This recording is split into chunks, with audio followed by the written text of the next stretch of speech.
Vamos dar sequência. Concordância nominal. Ó, um substantivo voltado para adjetivos. Olhe para o contexto do primeiro exemplo. Você tem dois idiomas, o grego e o latim. E aí eu digo, ele conhece bem as línguas grega e latina. Veja, eu pus o substantivo no plural. Já no segundo exemplo, eu mantenho no contexto dois idiomas, o grego e o latim, e eu ponho o substantivo no singular. Ora, ao colocar o substantivo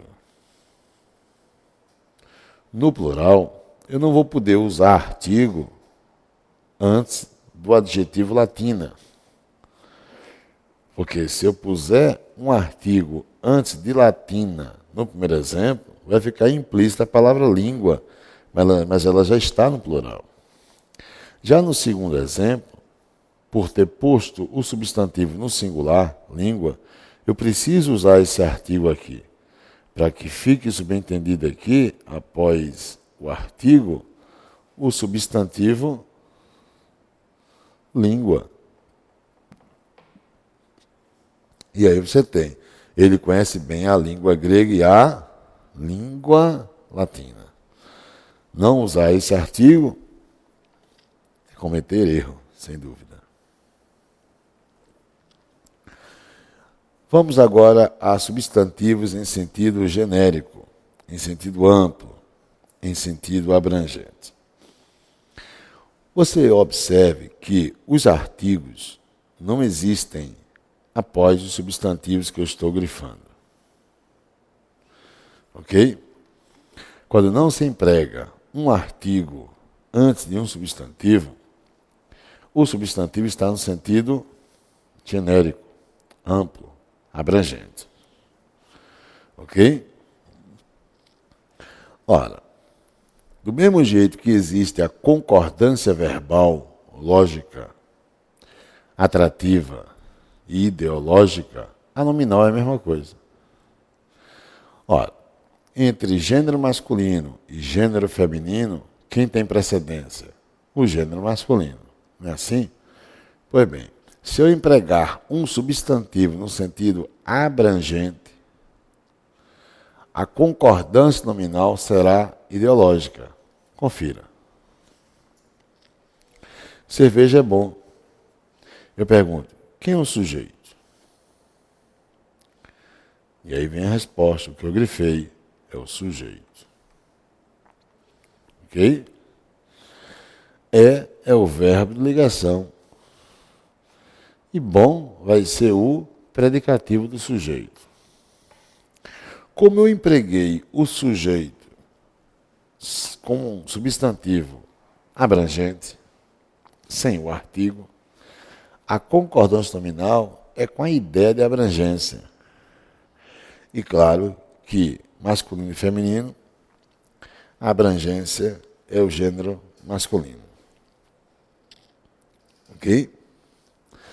Quando você usa o artigo antes, a cerveja eu vou empregar boa. Por quê? O sujeito agora é a cerveja. O núcleo é cerveja. O artigo antes é o adjunto nominal. Ele está restringindo o substantivo cerveja. Ele nos leva ao núcleo. Consequentemente, a concordância é lógica. Ou seja, concordância vai ser também com o núcleo. Ok? Mas lá no exemplo A, o substantivo cerveja está no sentido abrangente. E aí eu tenho que aplicar a concordância abrangente. Igual a eu me dirigir a uma sala de aula com candidatos e candidatas, homens e mulheres. E eu ao dizer, por exemplo, bom dia, senhores, eu não estou deixando de cumprimentar as senhoras da sala. E você optou por uma concordância ideológica, com a ideia de abrangência. É o que vai acontecer aqui. Agora, que o artigo nos guia. Cerveja é bom. é proibido entrada, entrada é proibida e é ardido pimenta. Dos 4 exemplos, veja que a letra C está errada. Percebe? É a única errada. Essa letra C. Porque se eu não usei o artigo antes de entrada, eu não teria que flexionar proibido. Corrigindo, você vai ter entrada é proibido. Já neste caso, olha o que eu trago. Adjetivo não mais no sentido abrangente. Por quê? Porque o artigo quebra a ideia de abrangência. Percebeu? Se está quebrada a abrangência, eu tenho que usar a concordância com o gênero do substantivo. A cerveja é boa e é proibida a entrada. Mas, no segundo exemplo, veja que eu tenho o exemplo errado. Por quê? Porque pimenta não está precedido de artigo, então está no sentido abrangente. Se assim o é, eu não poderia flexionar. O adjetivo teria que ser pimenta é ardido. Ok? Vamos a mais uma situação. O particípio. Cuidado com particípios empregados nos textos das provas públicas, que às vezes a comissão erra na flexão do particípio. E aí vem, o particípio concorda com quem? Com o substantivo. Estabelecidas essas premissas, vamos à conclusão. Veja que estabelecer é verbo, estabelecido é verbo no particípio. E aqui no caso ele está flexionado, concordando com o substantivo premissas, contextualmente. O mesmo ocorrerá com a letra B. O particípio do verbo pôr está concordando com o substantivo fundamentos, contextualmente. Mas há um alerta. Todavia, se o particípio integrar uma locução verbal, apenas se flexiona o particípio na passiva analítica. Veja que nos 2 primeiros exemplos, eu trago a voz o quê? Ativa. E ao colocar a voz ativa, o particípio nem se mexe. Ele, singular, quando eu levo para o plural, eles, o particípio não se flexiona. No terceiro exemplo, vamos ao terceiro exemplo. Veja, eu ainda tenho a não flexão do particípio.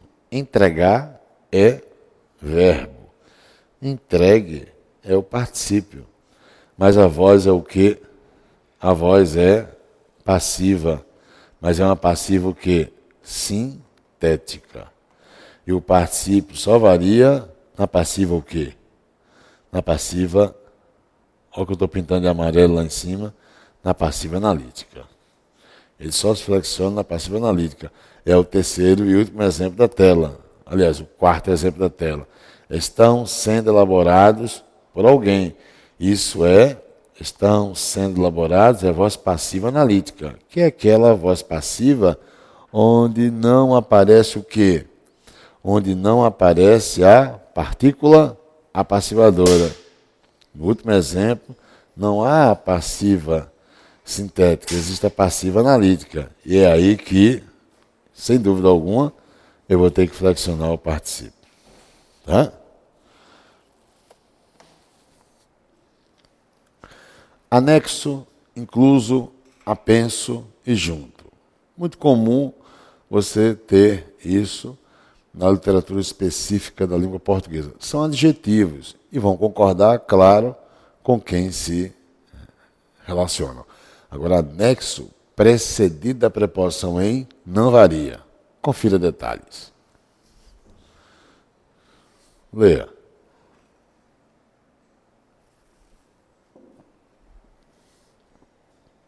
Não é isso? Olha aí. Ó. concordam com quem se relacionam.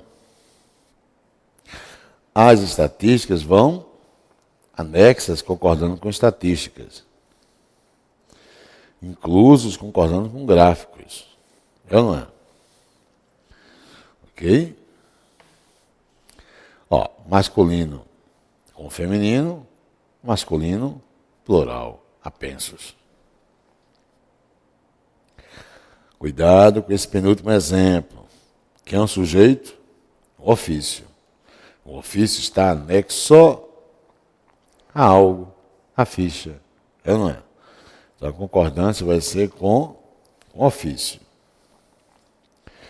E no último exemplo, invariável, porque existe o quê? A preposição em antes de anexo. E aí é invariável. Meio. Meio pode ser substantivo. Meio pode ser adjetivo, pode ser numeral e pode ser advérbio. Só não se flexiona quando advérbio. Veja, o que ela disse é apenas meia-verdade. O termo está mantendo relação com o substantivo. O termo é um adjetivo.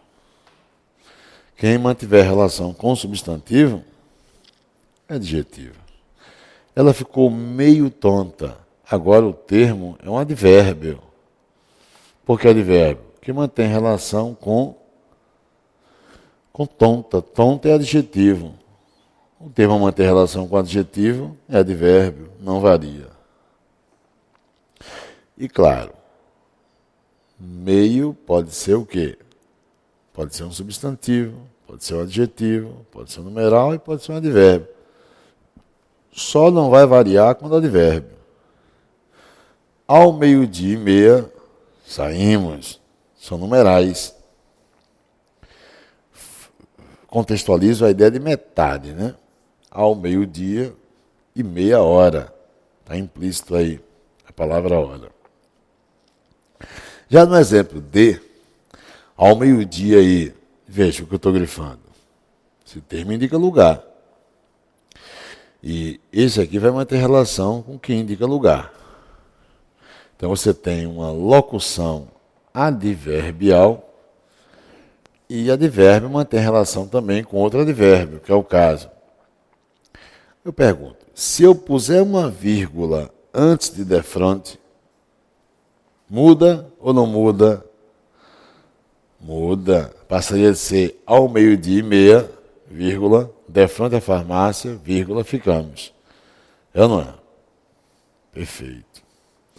Meias palavras bastam. Aí é adjetivo. Não é? Aí é adjetivo. Ó o meu exemplo. Há meios, meio ilegais. Ó. Errei? Não. Há meios, meio ilegais. Se você fizer a concordância, a leitura assim, ó, veja, há meios ilegais. Meio seria substantivo. Ao dizer há meios meio ilegais, esse que eu circulei é o advérbio, mantendo relação com o adjetivo ilegais. É ou não é? Pseudo menos a olhos vistos são sempre invariáveis, ok? São sempre invariáveis. Há menos pessoas aqui. Não existe menos. Não existe, embora muito usado, mas é erro. Há menos pessoas aqui. Ela é uma pseudo-advogada. Pseudo significa falso, mas pseudo é prefixo e não pode variar. E as crianças continuam publicamente, ou seja, a olhos vistos, invariável. Ok? Obrigado, grato e agradecido. Concordam com o emissor. Concordam com o emissor. Obrigada, disse a Eliane. Ó, não, mulher que te fala. Concordância com o emissor. nós estamos gratos. Ó, teríamos que ter um contexto maior para saber quem seria o nós. No caso aqui, é erro? Não. Poderia ser, nós estamos gratas, né? Obrigados, falaram os convidados. Ó, cuidado, quando você porta o dito de alguém, é o caso aqui, o termo está entre aspas, as aspas blindam palavras de alguém. Então essa flexão, não só em gênero, mas também em número, não é erro, viu? Obrigados, falaram os convidados. Ok? Isso é correto. Agradecidos estão Lourdes e Marcos. Veja, olha o verbo, que é um sujeito, está à direita do verbo. É um sujeito composto? É. Veja que o verbo está concordando com todos os núcleos. É a concordância lógica. Você dá precedência à concordância verbal e acompanha com a concordância nominal. Agradecidos também mantém relação com todos os núcleos, onde masculino, Marcos, feminino, Lourdes, é precedência do masculino. Só, sóis e a sós. Bem, a sós sempre, anote, invariável. Ok? A sós sempre invariável. Agora, só e sóis. Só em língua portuguesa pode ser advérbio. E se for advérbio, não varia. Mas só pode ser adjetivo. Sendo adjetivo, varia. É comum se dizer que quando só for advérbio, eu vou poder substituir por somente.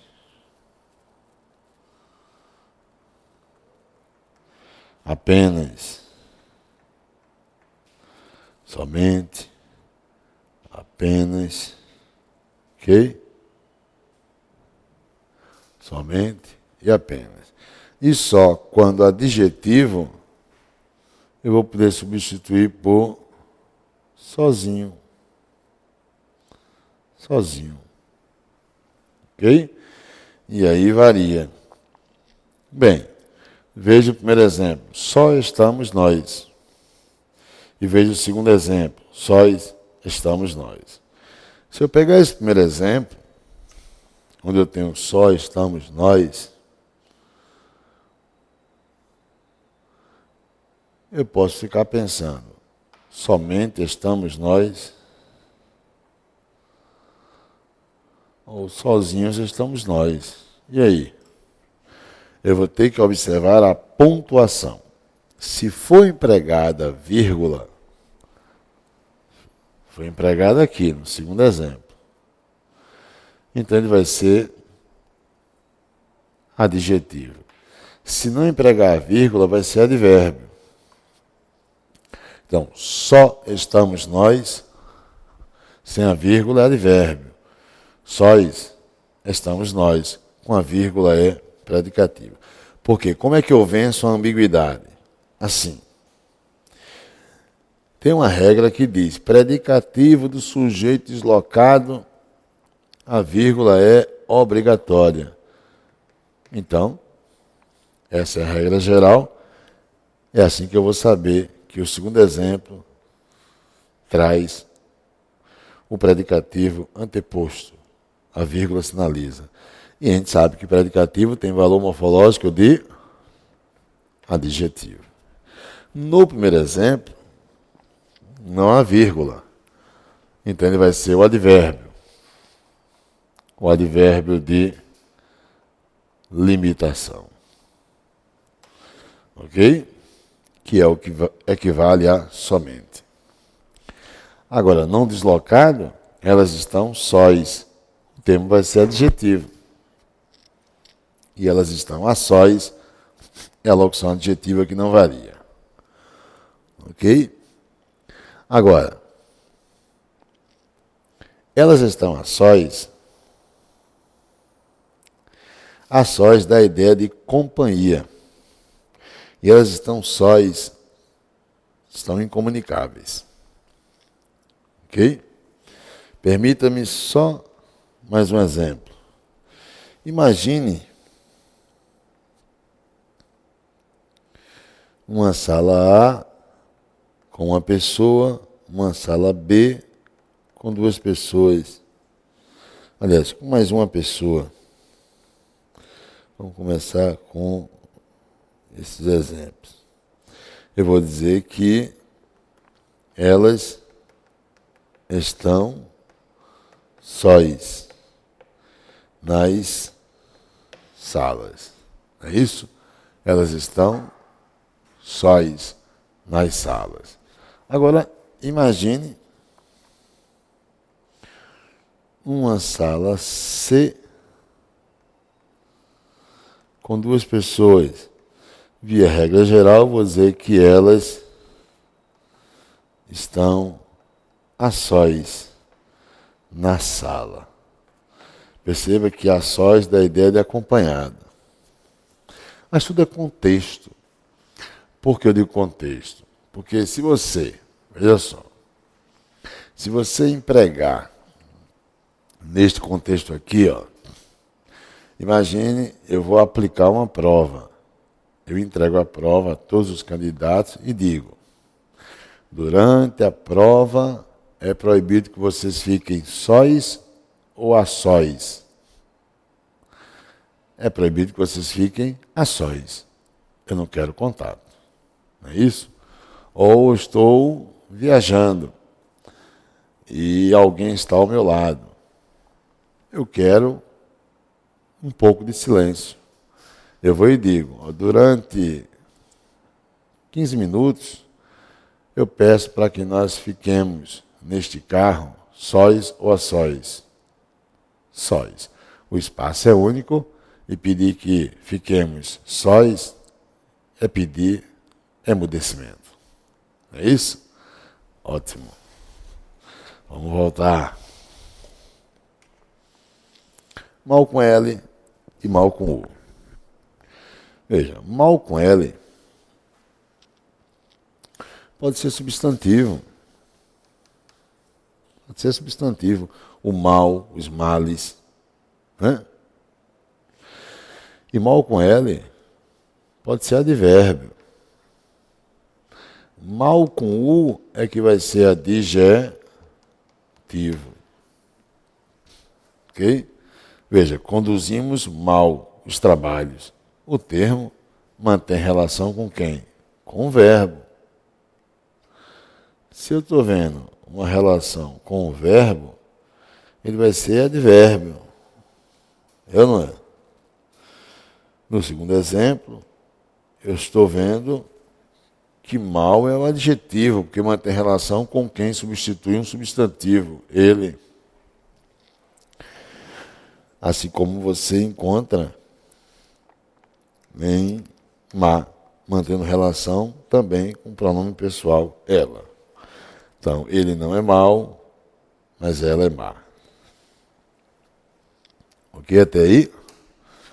Já no último exemplo, há mal esclarecido.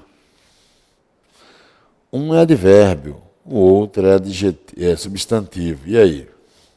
Empregamos o verbo haver com a ideia de existir e o que houver é o referente. Então, isso aqui é o objeto direto. Verbo haver com a ideia de existir é verbo transitivo direto. Então, aqui você tem um substantivo. O objeto direto tem valor de substantivo. Ora, e já aqui é o advérbio, mantendo relação com esclarecido. Não é isso? Pois bem, há mal esclarecido. Se eu usar plural, eu vou dizer há males mal esclarecidos. É ou não é? Assim, ó. Há males mal esclarecidos. Não é isso? O substantivo se flexionou, mas o verbo é impessoal. Esclarecidos vai concordar com o substantivo males. Verbo no particípio tem valor de adjetivo. E já o mal com L, não flexionado, é o advérbio. Ok? Kit e alerta. Bem, kit varia em número apenas. Não posso flexionar em gênero. E alerta só varia quando for substantivo. Ela está kit, o termo mantém relação com o pronome pessoal. Ela é o adjetivo. Só varia em número. É tanto que quando eu uso nós, a flexão só se dá em número e não em gênero. Agora, alerta só varia quando for substantivo. Isso aqui é um adjetivo. Ela está alerta. Elas estão alerta, continua sendo predicativo do sujeito, então continua sendo adjetivo. Alerta e preocupadas, continuam as garotas. Sujeito, o verbo é de ligação. Sujeito à direita, as garotas. E à esquerda, dois predicativos. Preocupadas e alerta. São predicativos do sujeito. Só que predicativo tem valor de adjetivo, o adjetivo alerta não varia. Já no exemplo os americanos estão alerta aos alertas. Aqui sim, você tem, no último caso, um substantivo, porque você tem um complemento nominal, não é isso? Veja que alerta é predicativo do sujeito, ou morfologicamente é um adjetivo. E o termo que complementar o predicativo ou adjetivo é complemento nominal. Então esse termo que eu vou pintar, aqui de verde, grifando de verde, é o predicativo? Não. É o termo que complementa o predicativo. É o complemento nominal. Se é complemento nominal, tem valor de substantivo. O próprio artigo aqui, denuncia que está chegando um substantivo. E aí ele varia. Ok? Até a próxima.